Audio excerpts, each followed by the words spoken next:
up. The liberation of mutant kind has begun.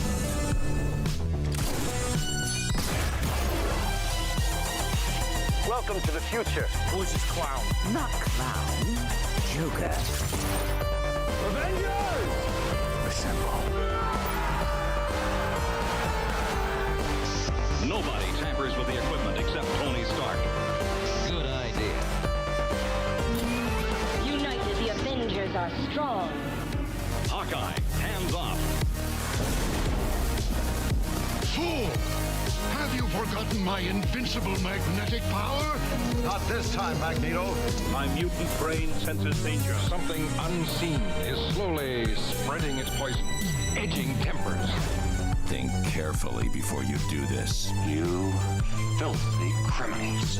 5, 4, 3, 2, 1. You unlock this door with the...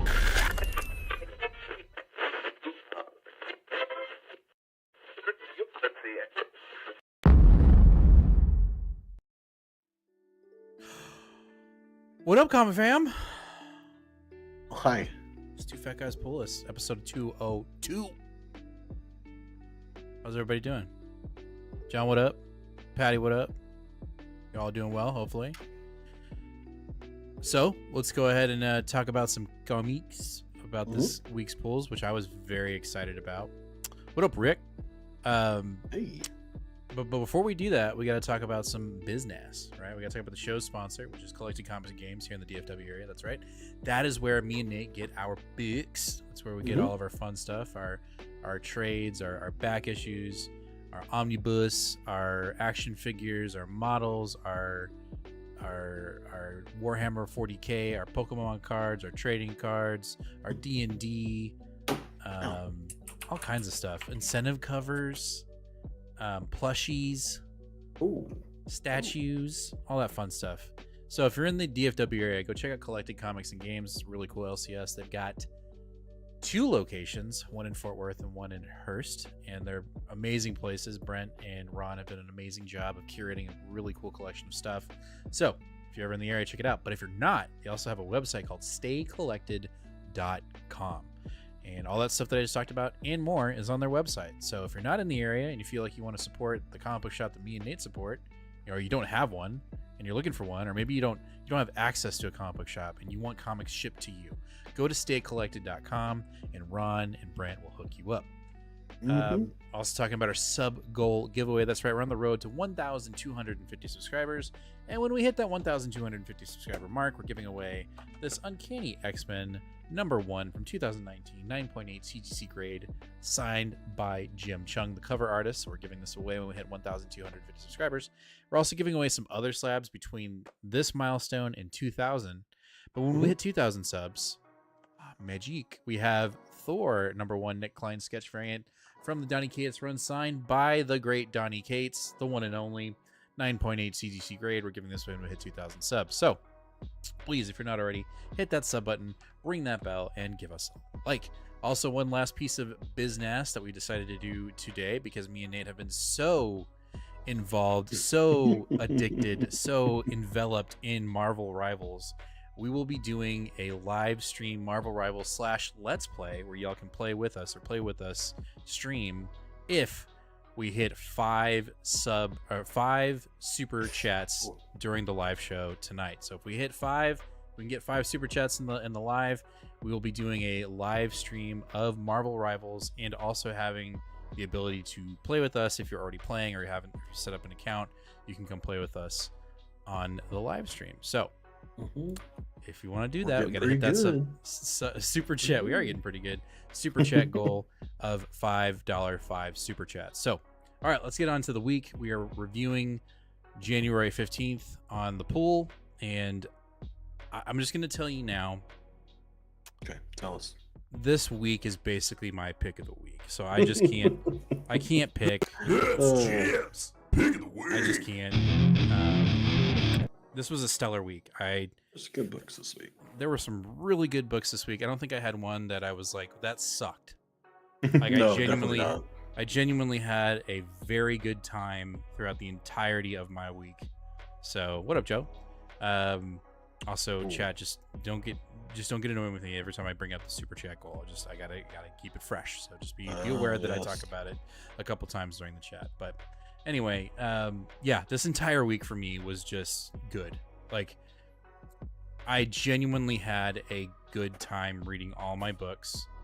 That rarely happens in a week where I don't find one that I might say, oh, that's a potential stinker. Like, there were no stinkers this week. All of them were good. No stinks of the week for me either. The entire week was my pick of the week. So Ron at the shop, please put all the books of the show on our shelf so everybody can pick up the books that we read this week. So, all right, let's get into it. First up, we have Boom Studios' Wind, The Power of the Blood, issue number 2 from James Tynion IV, Tiny Onion.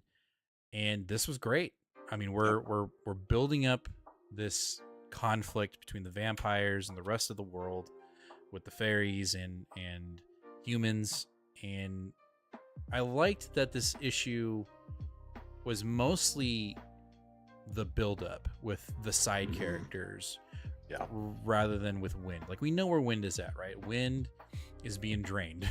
He's quite literally being drained of blood, and this was great. This was a great book. I thought the voice was definitely there from Tiny Onion within all the characters, the internal conflicts, the coming battle, and I really enjoyed the hook. Spoilers if you don't want to hear it, mute us now. The hook was great. I think this idea that Bandage Man is coming back is fucking cool. Also, John, thank you for the super chat. We got our first one in. Thank you. My top 3 this week are Ultimate Wolverine, ASM, and Thor. I like, I can't say that. So, Magni. Thor's son and Hope, he sticks around. Storm was great as well. I have unfortunately dropped Thor. I am not on Thor right now. I haven't dropped it. I'm still getting the issues. Just haven't got it. It is currently, since we haven't been covering it, it's currently in my need to catch up pile. And since I'm currently trying to play catch up on a lot of series that we are covering, I'm trying to make sure that I get those first. Yeah, I get that. I just didn't. I dropped out of favor of it. I'm sure it's great, and maybe I'll read it on Ultimate, but I just. Well, when it became a little bit more of a chore than it was enjoyment, and just felt like literally the opposite of the point of comics. That being said, I'm glad that Joe is liking it and that it's in his top 3. And I appreciate the super chat. Empire coming in. All the picks were fire, says Jim. 100%. They're all fire. Great picks, Johns. What do you think of Hulk this week? Is Hulk this week or was that last week? I think that was this week. Okay, yes, that's another one that I dropped. I'm sorry. I'm out of favor. I'm not doing y'all an injustice. All right, go ahead. You were going to say about Wind? My bad. Oh, no, I was just going to pretty much say the same thing. What I really enjoyed about this was, like you said, like, we're getting more side characters than just kind of seeing what's going on with Wind. However, we get, like, I don't know, I like still dealing with getting little glimpses of Northport and kind of seeing how things are run there and, like, how, like, everybody's existing. I like, I can't remember his name, Ford or whatever, the guy who's getting the flowers in his hair. I like how his dad is, like, wrestling, still trying to, like, even though his convictions are irritating because they're wrong, it's still interesting for him to be, like, openly wrestling with his struggles instead of just, like, being a brute about it and stuff. It's a good character development. No, I agree. That's this issue in a nutshell is character development. Character development for sure.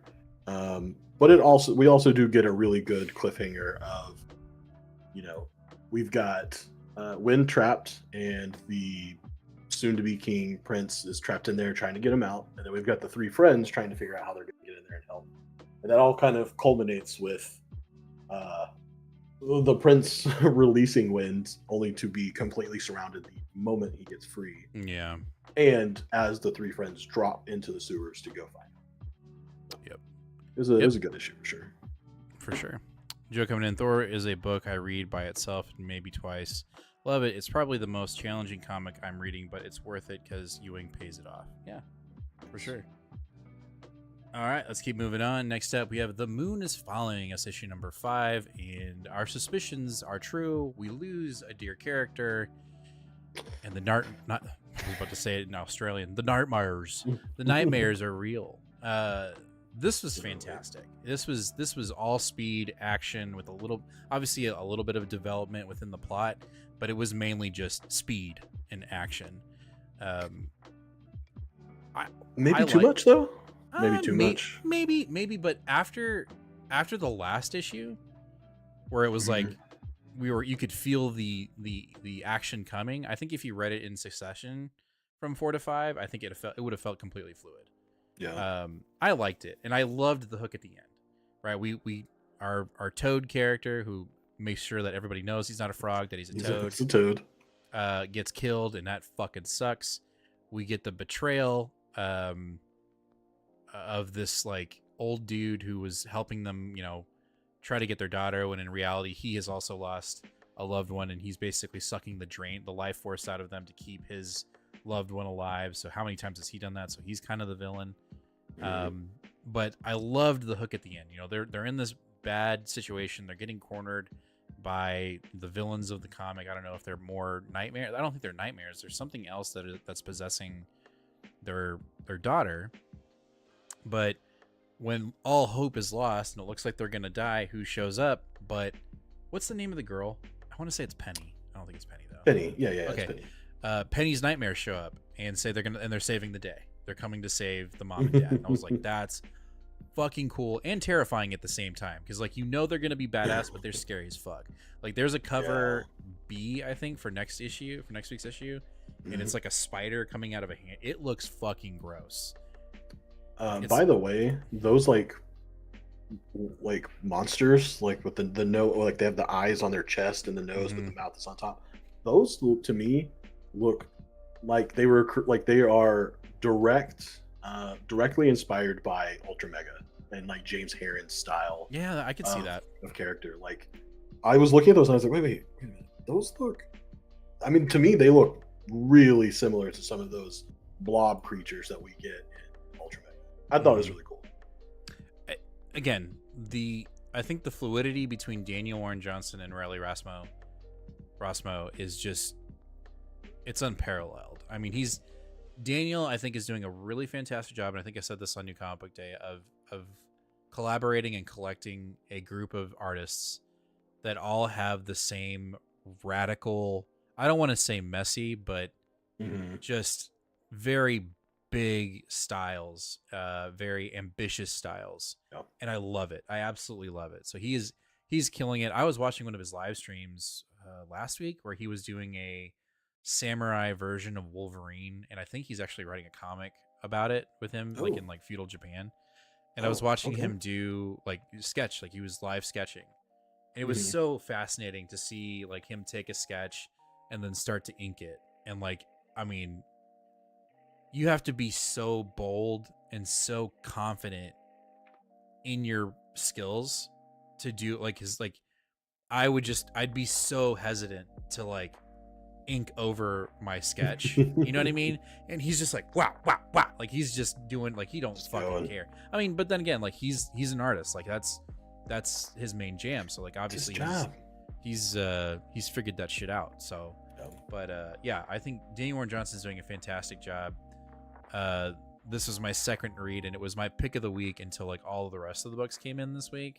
So again, the entire week is my pick of the week, and that's just is what it is. And I do not apologize for it.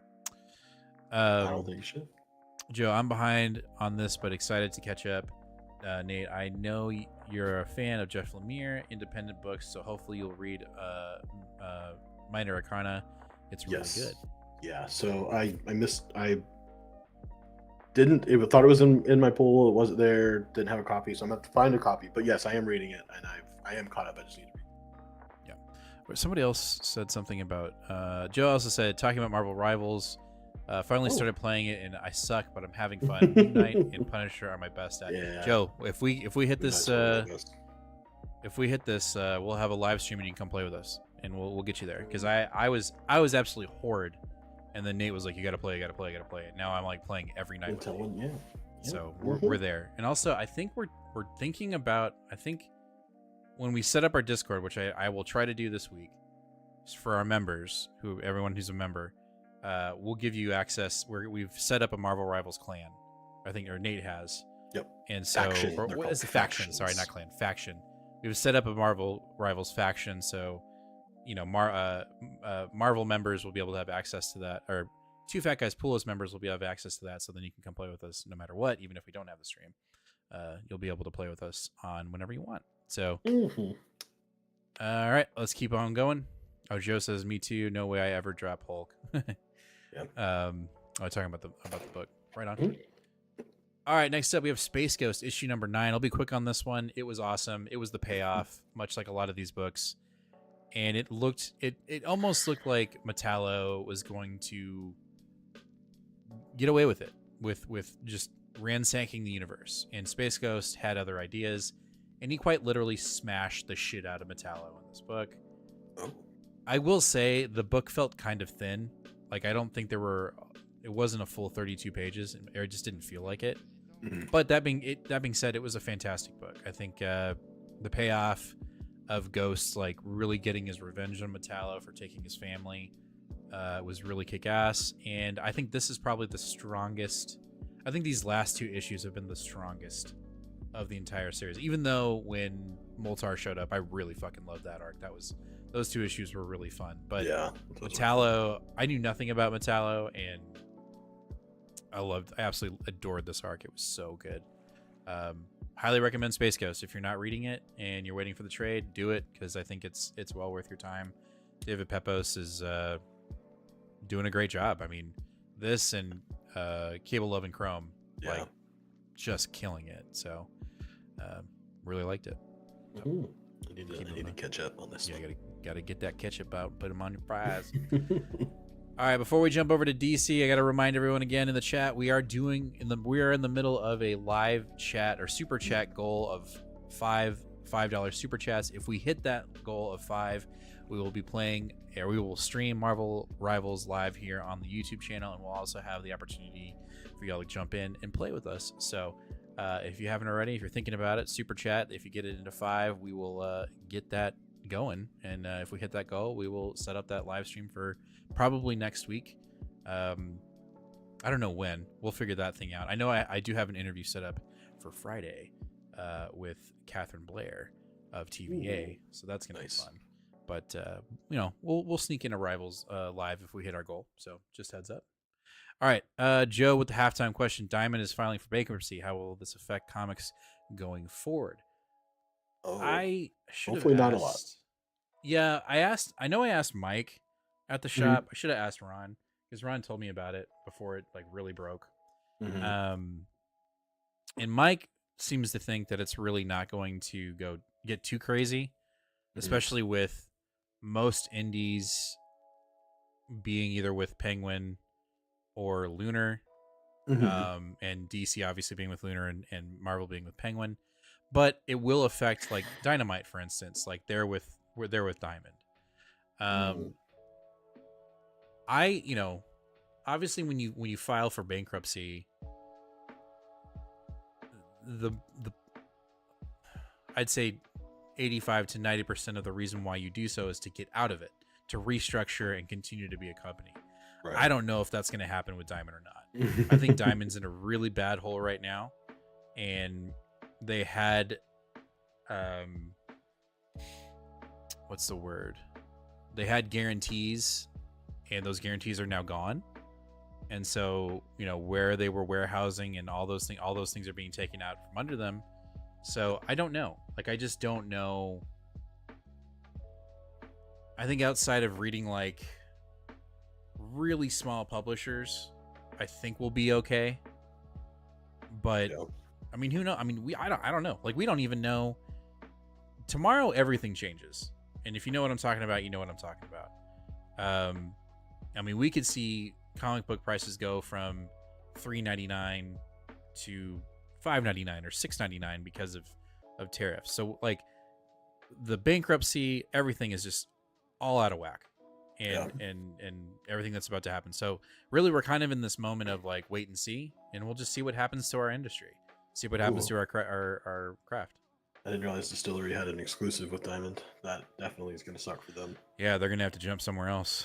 You know, they're going to have to either go with Penguin or Lunar or someone else. Yeah.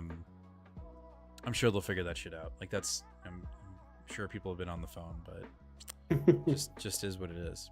Yeah, all right. I think it'll have very little effect. Also, before we move on to DC, I have a question. Okay. This isn't on the show, but I saw the Green Lantern Fractured Spectrum book that came out. Right. I was like, I'm wondering what's going on here because I've kind of tuned out of Green Lantern for a little bit. So I read the 2 issues of Green Lantern to catch up, and I read this one. And this is supposed to be the launching off point for the new direction for Green Lantern. Okay. Green Lantern as a book that focuses on how Jordan is going to continue, but we get a new book next month.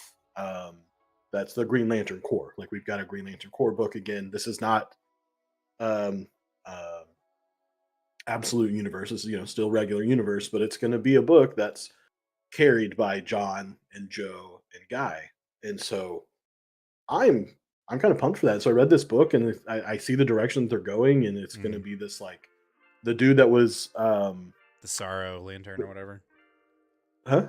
The guy that was all sad. Yeah, the Sorrow Lantern. Like that's going to be the big bad. Like he stole the Book of Oa, and like he could be making his own lantern, core. And if that happens, like that'll be horrible.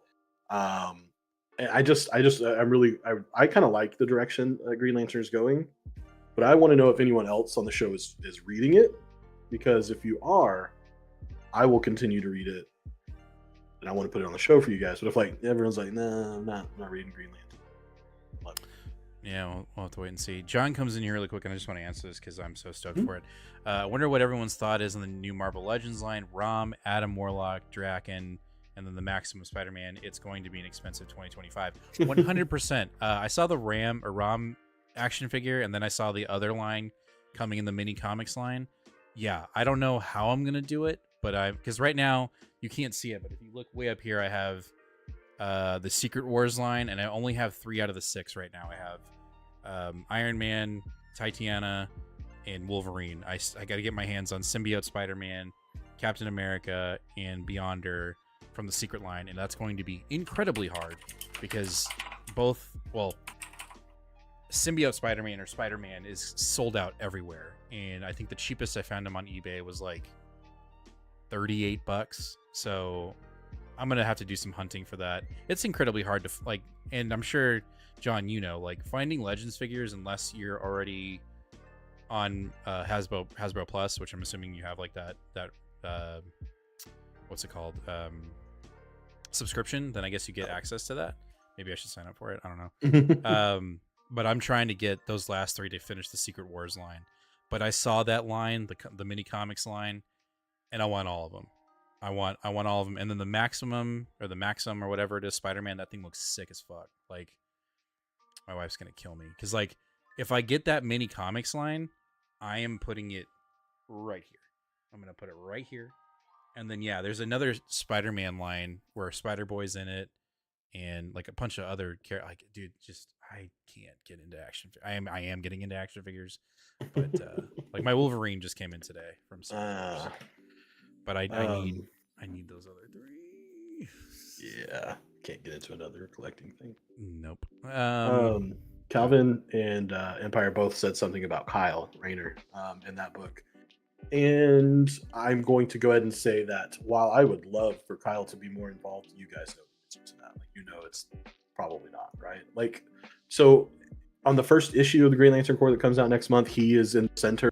Guy Gardner, the rest of them are behind him, but and in this book, where the end of Green Lantern 18, and in this book, he takes on the entire Central Corps and becomes like the White Lantern for a moment, and has the big ass sword from Brightest Day, and that's kind of what helps defeat him. But it's Kyle. They're never gonna let him soar like he did in the 90s. I don't know why, but he's listed as the second character in the first issue, and they usually do it by appearance.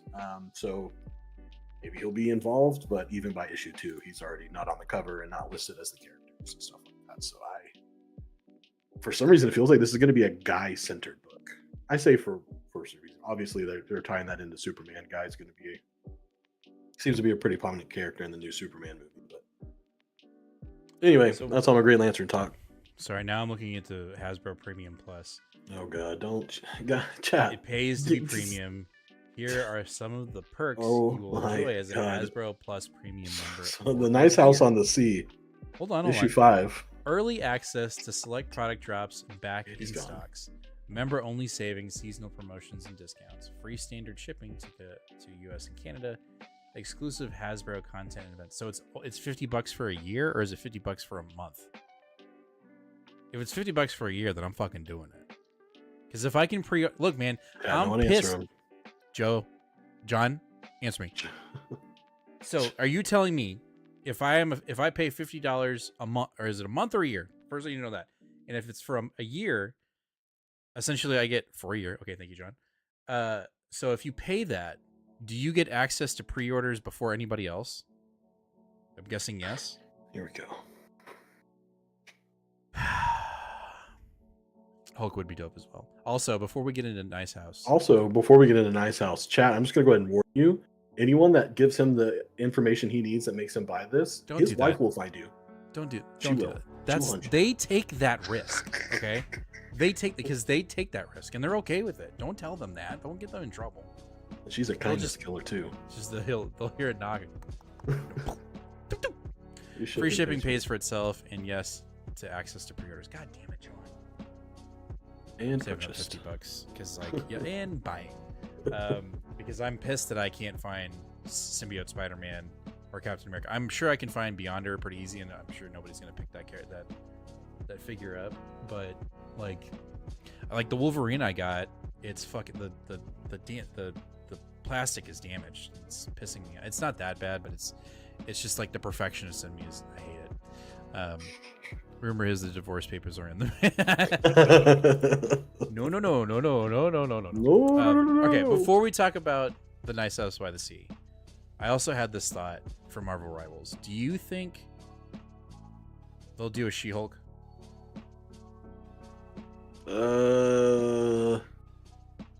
I probably not because I think that they're prioritizing characters that are MCU related. MCU related now. We've got a ton of obscure characters. We got a ton of X-Men. We got a ton of mutants already. I think they're probably going to be focusing on. Okay, so what I was initially going to say is I think they're MCU things, right? But like we already know that the next release, like Fantastic Four is the newest ones. That makes sense. But Ultron is probably going to be a mid-season release or an end of this season release, and Ultron's a done and gone one-shot character that we did like 8 years ago. So I don't know. I could be totally wrong. I hope the next time we have to fill out a survey and they ask like, "What do you want to see?" I'm just gonna be like She-Hulk. Yeah, I mean, yeah, She-Hulk. For sure. Because I did Cosmic Ghost Rider, so you get an hour head start. Okay, all right. They better do She-Hulk. Hell yeah. All right, let's get into Vertigo or into Nice House by the Sea. Are you caught up? Yeah. Did you catch? Okay, you're caught up. I love this. I've loved this book. I loved this. I really liked Tinian creating this dynamic between the two houses, but then also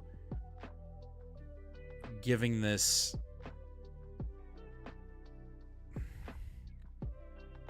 planting the seed that it's not just two houses, that there are actually multiple houses, not just the two. Like we're talking multiple different houses within the destruction of the world, and we're just following these two. We were following one, but now we're on these two. And I like the idea of there being more than one, like more than two. And I really liked the nasty, almost animalistic tone of the other house, right? We knew they were fucked up, but we really saw how bad they were how they were treating Oliver in this issue.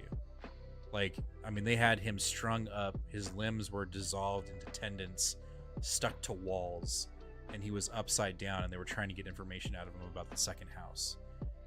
And then I felt like that was too much. Like, well, it definitely was, and that I think it's too much. That would be like you would die from the pain. Right, but the house. So was he not experiencing the pain? He was just his. No, I think because I remember in the last issue, they were able to dictate if you felt the pain or not. It doesn't matter. Remember, they can't die. As long as the house is running, they can't die. Yeah. So I think that just shows how fucking sick this second house is. I think that's my point. Yeah. Yeah. Well, and that's what I liked it. I think that I liked seeing the differentiation between the two houses and how this other house, Max, is so fucking screwed up and twisted that he put together a house of psychopaths. Yeah. Right. And then you saw that woman that they brought in that's part of the house that kind of was shocked at seeing Oliver. Like, so I think you kind of are seeing the planting of the seeds of her potentially rebelling and, you know, being another rebel, kind of like the comedian in the other house. I don't know. I just enjoyed it. I thought, like, that statement I made in New Comic Day with you, which was this idea that it, every time you read this book, when you start on issue 1, you feel like you're in a very dense fog and you can't see in front of yourself. And as you progress through the issues, the fog lifts and lifts and lifts. And then you just see this, like, monument in front of you of just like, whoa, right? And, like, we know that the big reveal, we've been seeing it for the past, you know, I guess, 13, 14, 15, 17 issues, because I'm including the other line of comics. Right. Which is, we're seeing,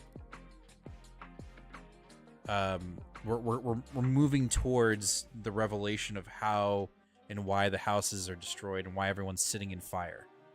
Like, we're getting closer to that, and I'm excited about it. But I just thought that the character development in this book and me understanding the dynamic of the other house really came into focus in this issue.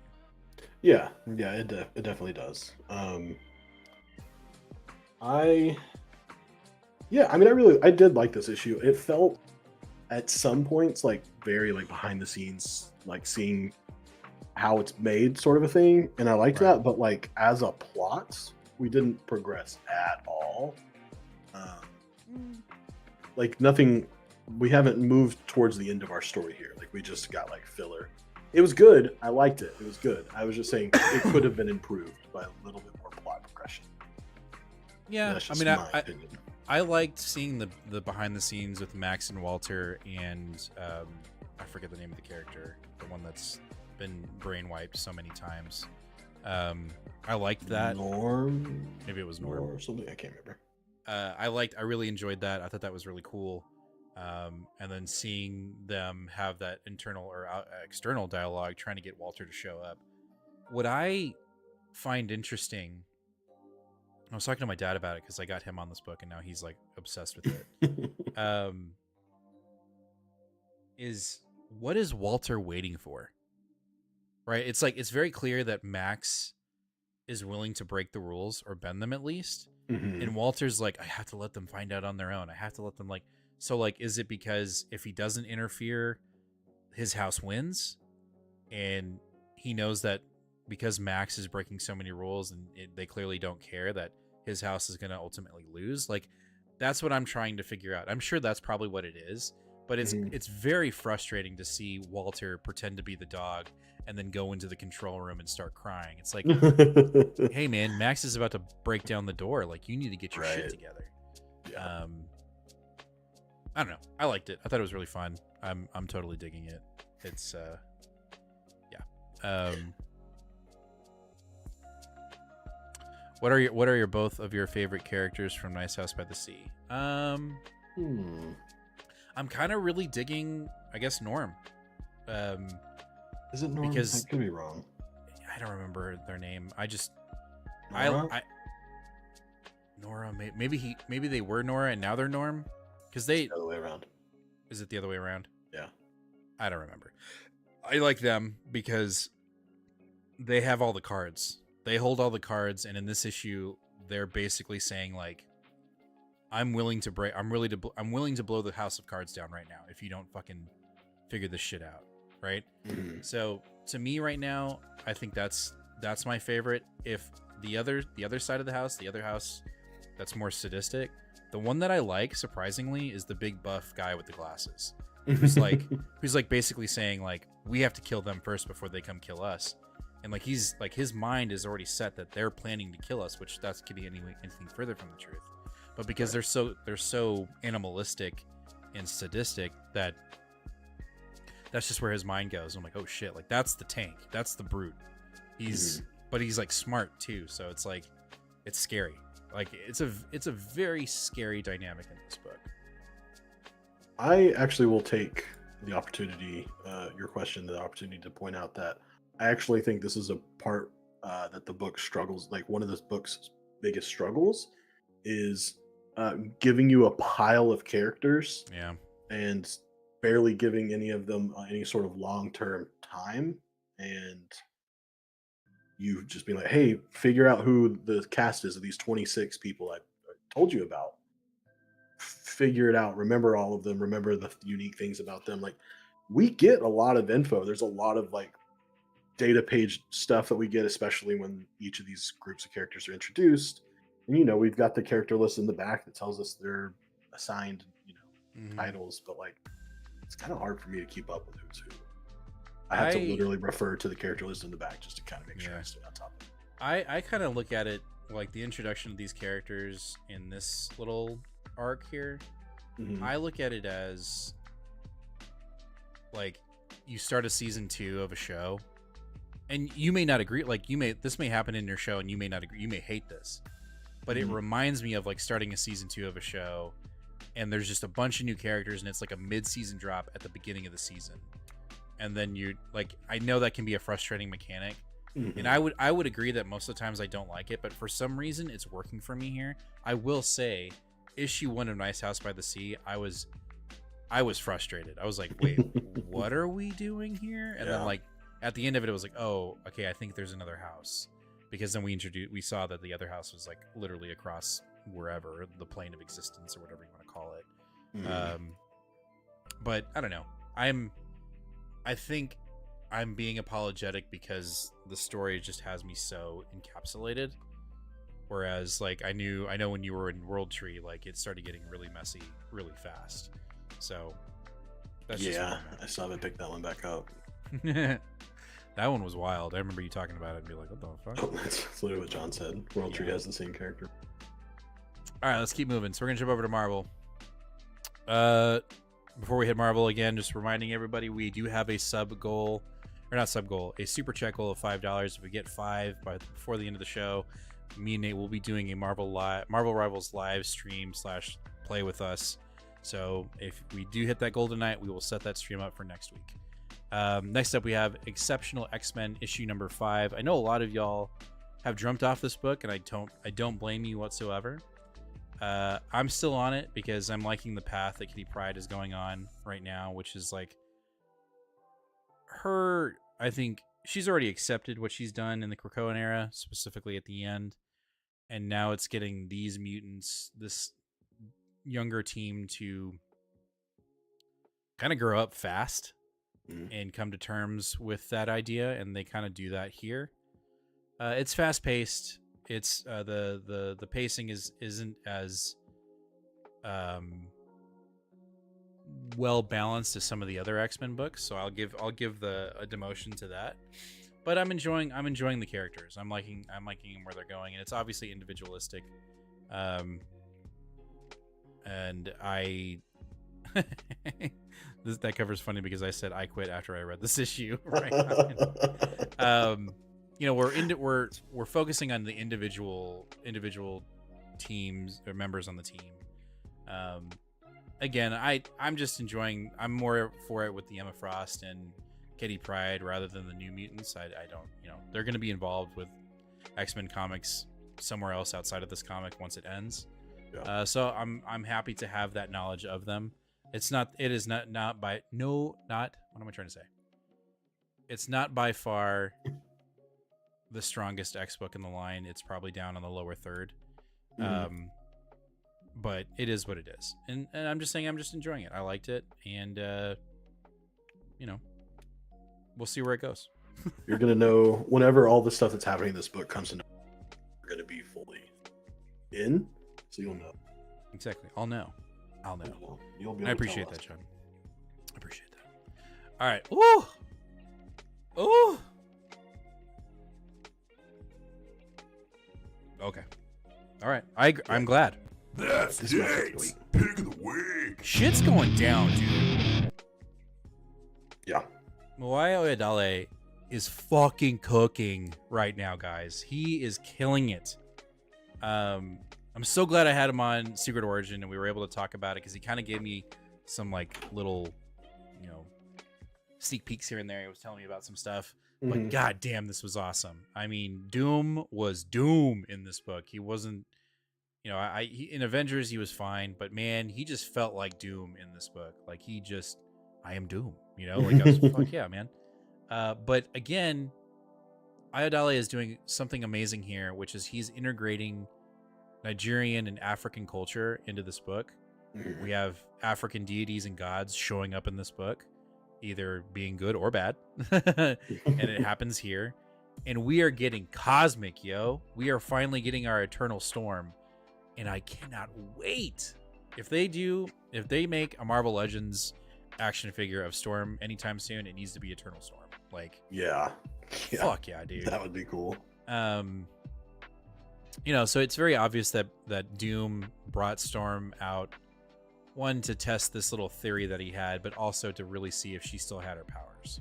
Yeah. So interesting. Very interesting there. But her getting fucking killed, like, we knew it was coming, but I still was like, oh shit, like, that was insane. Yeah. I loved it. I thought this book was fantastic. Yeah, so all the things you said, right? Like all of that for sure. But there was, I don't know. One, for me, I keep forgetting about Lucas Wernock and how much I enjoy his work. I actually would say that as time has progressed, I would put him as the third most important artist in mutant books for the past 5 years, since Hopspox, right? So 6 years. Like it's PP, it's RB Silva, and then it's Lucas Wernock. Like those are the three most important artists. And like we're getting like Hellfire Gala level art in this book. And I just typically a female-led mutant book whose story is a side to the main mutant arc usually doesn't get an A-list artist like Lucas Wernock. So I'm just super happy overall that like he gets to be a part of this creative team and like that they didn't just, you know, push a new artist on this book. Anyway, so that always takes it to another level. And then of course I have to mention the scene that she has when she dies with her father. Is I couldn't do it. Chef's I had to kiss. stop. I was just like, oh, well, I'll read that in a second. Not while my daughter's littering too. I can't do that. But it's just, yeah, it's just extremely well written. I think you know, the creative team here has a really good sense of the character and what the story they're trying to tell is. I mean, Ayodele is doing a great job, and he teased that, you know, some bigger things are coming. You know, bigger events coming in March with the mutants, and so he couldn't really talk about it. All he said was that it's coming, and I'm sure Storm is going to be a big part of that. Joe talking about Exceptional has a great art and characters I want to like. I want to see clash with Greater X World, but the pacing sucks and the dialogue is eye rolling. I totally understand that. John comes in. Storm is a fantastic book. I wonder if Cosmic Storm and Cosmic Jean Grey are going to cross over soon. It would be badass if they did a fusion DBZ dance. I think that'd be great. Storm is my favorite as well. Sexy issue Doom creating the dinner to figure out. I thought was awesome, but Storm being a mutant ambassador is interesting. Yeah, him. Like, I don't know how much merit there is to him really adopting the mutants into Latveria. I don't know if it was just part of that ploy or if he's really serious about it. I guess we'll find out as Doom World or whatever it's called comes out. I think I just pre-ordered Doom Academy because I'm interested in that. Doom Academy, okay. Yeah, he's doing the Strange Academy, but it's called Doom Academy. Oh Lord. Yep. I bought into that. I think that's one of of the many tie-ins that I'm not going to read, I'm reading that one. So, just since we're on this topic, I was doing the internet goblin thing on Twitter, right? And like going down little Twitter paths, which actually led me back to League and discussions there that like it was an editor he's an editor that, but like he mainly does the Adventures of Symbol. But when someone was talking about this Doom's just hit or miss sort of a thing that we fall away from, and the editor was like, I kind of view this event more like Civil War, to where like it's just going to be a thing that's affecting every, that it doesn't even make sense for you to not address it, and like when you look back on it, you're just gonna think of it as a mind-changing thing. It's like, I wonder how much merit there is to all that, because like when I think back of Civil War, not only do I think of it as like a pretty good event, but like that thing sprawled. Like you can't even make a proper omnibus, because I think there's like 160 issues. Jeez. That in some way have to do directly with it. I think that'd be really neat if that's what this kind of turned into. So I'll probably be reading a lot until it gets either really stupid or you let me know how that goes. Yeah, you let me know how that goes. I will. All right, let's keep moving on. All right, Ultimate Wolverine. Is this our last issue of the night? Nope, that's it. This is it. All right, so this is our last book of the night. We have Ultimate Wolverine issue number 1. If I'm being honest, Nate, I was kind of like, I don't know if I had like a little Nate devil and angel on my shoulder, but for some reason, like before I started reading the book, I was like, oh no, I don't know if I'm gonna like this. Like I started, like for some reason I was just like doing my best impersonation of Nate, and then I read it, and I absolutely loved it. I thought it was really fun. I liked the twist. There's still some familiarity. If a book can upset me in a good way, then I'm happy with it. And I like good way. Well, hear me out. Well, I know what upset you, but is that good? No, I think it is good because it's unapologetic, right? Like when I read the solicitations, it said the Winter Wolverine or Winter Soldier Wolverine would take out, or no, I was reading, it was CBR. CBR did an article, and the tagline was Wolverine takes out 2 prominent mutants right off the bat. And when I saw that, it looked like I thought he was taking out the Russians that created him, like Colossus and like Omega Red or Magic. Right. And then like the minute I saw Mystique and Nightcrawler, was like, motherfucker, he's gonna kill these 2. He's gonna fucking kill them. Yeah. How is he gonna do it, right? And so you read it, and again, I was frustrated because I was like, I knew they were gonna die, but then when I saw the way they died and how they went out, they weren't just like, it wasn't just like a think you're done. Like they fucking fought, and they fought hard, and like to see Mystique pick Colossus to use as like her mimic to fight him, and like she really tried her ass to do it, like tried really hard to do it, and she just, I mean, she got slit, like her fucking throat just got like salami, dude. And then to see Nightcrawler like plea with Wolverine and like try to make him remember, but then he ended up like ghosting and using the M16 to fucking shoot at him. Like I thought that was really cool. Am I disappointed that they're dead? Yes, but at the same time, this is Ultimates, right? Ultimates is we're doing our own thing. It's a completely different twist. Certain characters aren't going to make it, some are. And what it told me, what I liked about it, was it just really emphasized the idea of how brutal it would be to Red Room a Wolverine. to you know what I mean? Like to make Wolverine a Winter Soldier. Like that is a horrible idea. Like because he's quite literally a killing machine. Like even more than what Winter Soldier already is. So yeah. I loved it. I thought it was fun. I will tell you though, I was like, the minute I saw Mystique and Nightcrawler, I was like, fuck, they're dead. Like they're the ones that are gonna die. They're not making it. And I thought the artwork was really fucking good. Like I Well, of course. really like the artwork. So I don't know. I really enjoyed it, even though it frustrated me, and I think that's a good thing because it emphasizes just how brutal this character is. And I think Wolverine, even in his own book right now, doesn't seem that brutal. He's not that brutal and uncanny. He's more strategic and thoughtful. And then this dude, he's just a fucking brute.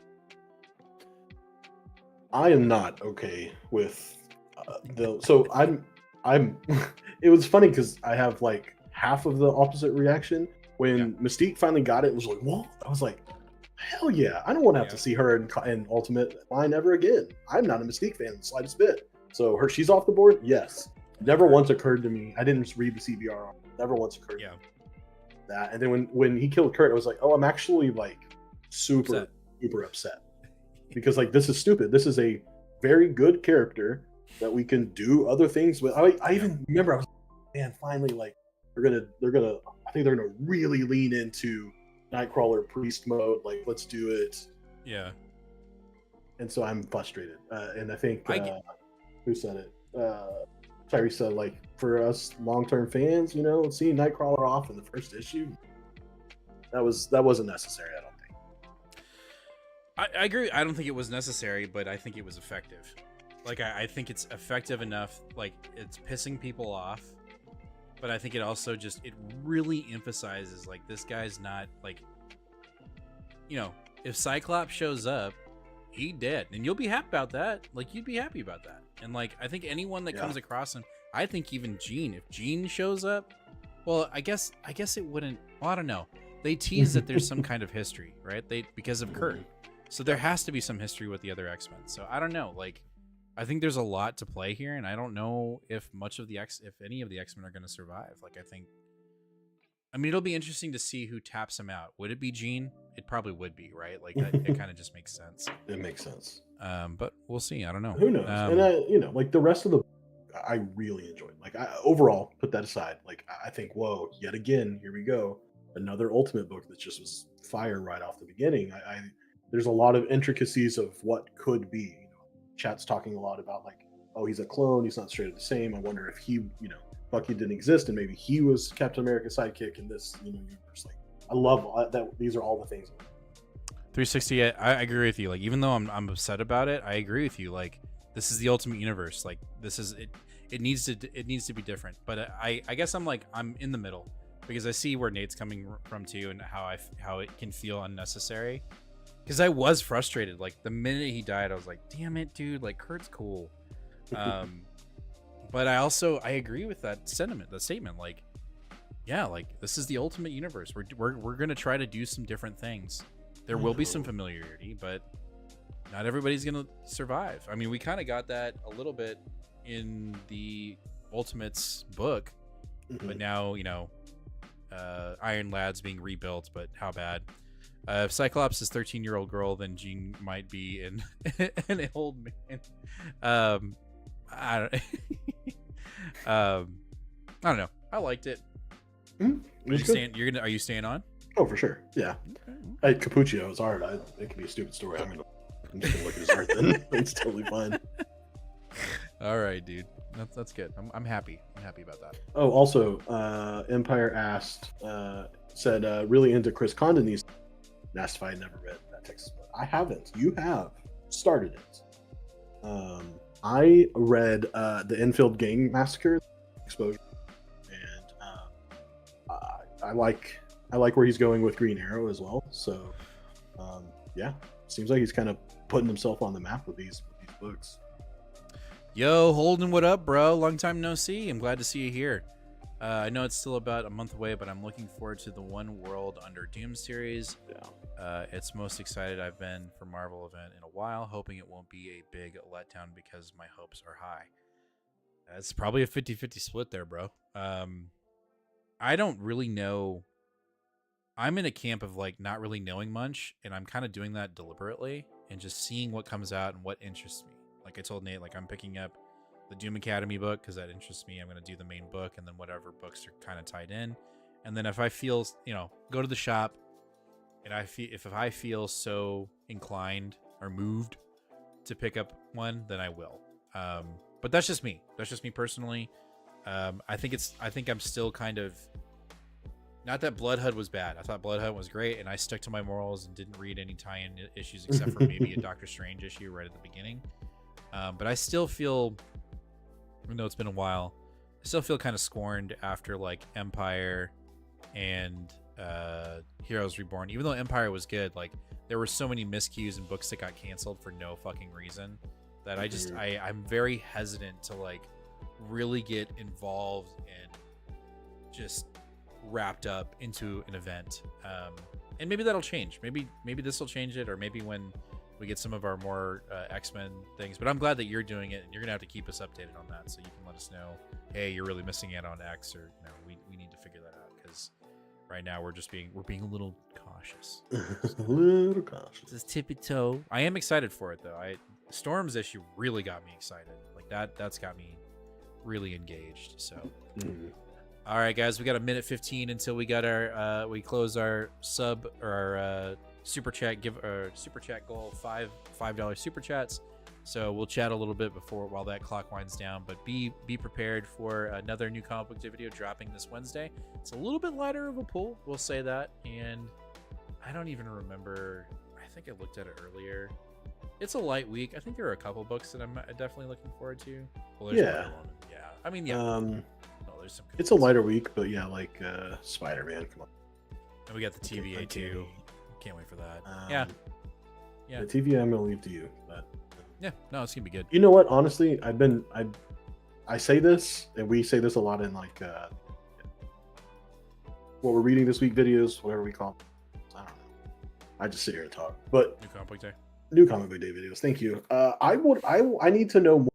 I need hit me here, hit us in the New Comic Book Day of books that y'all are reading that you want to see on the show, because I get a lot more motivated to stay in line and keep reading these books when I know someone out there's like, oh man, I hope they read this book when we talk about it. Like, even if you think maybe it's something we don't like, even if it's something like Green Arrow. Like Green Arrow, I was reading, it was kind of good, but like a list of things, this because I know. Yeah. Empire, I think it said is reading that too. Like, stay on that. Louis, have you seen these, by the way? They're these like, you can build these like Transformers. I forget the name of them. They're like in little mystery boxes. I bought a couple of them, dude. They're fucking cool.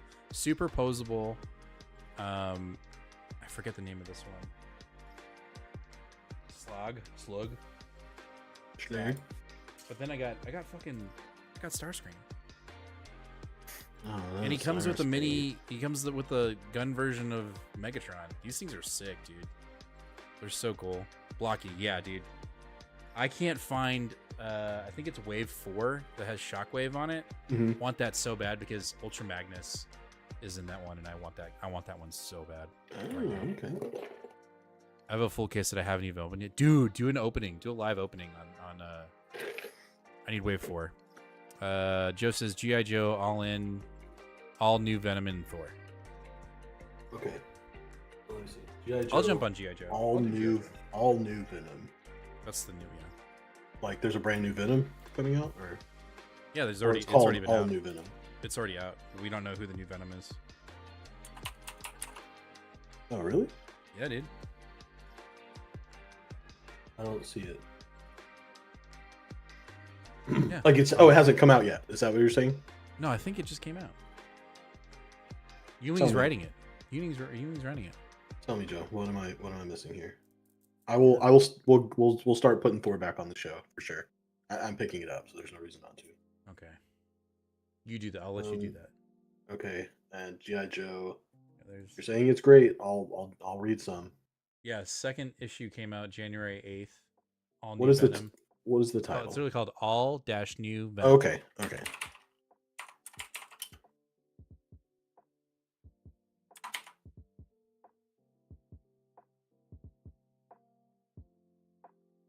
Yeah. Oh Lord, whatever. I'll find it. It's fine. I'll find it. You said Al Ewing's writing it? Yeah, Al Ewing's still writing it. There it is. What do you mean still? How can... He's been writing Venom. Now he's writing. Oh, well, he shared it with Ron V, right? Or was for he like a doing little something? bit, for like a minute. Oh, I thought they were. It's it guesses who the new Venom is type of book. Oh, okay. So this is like a whole new like Yeah, we don't know who it is. all that Venom stuff. Okay. Hell yeah, I got you. All right. Okay. I'll read it. All right. It's called All New in the title. My guess is it's Stupid Paul and Venom is Venom.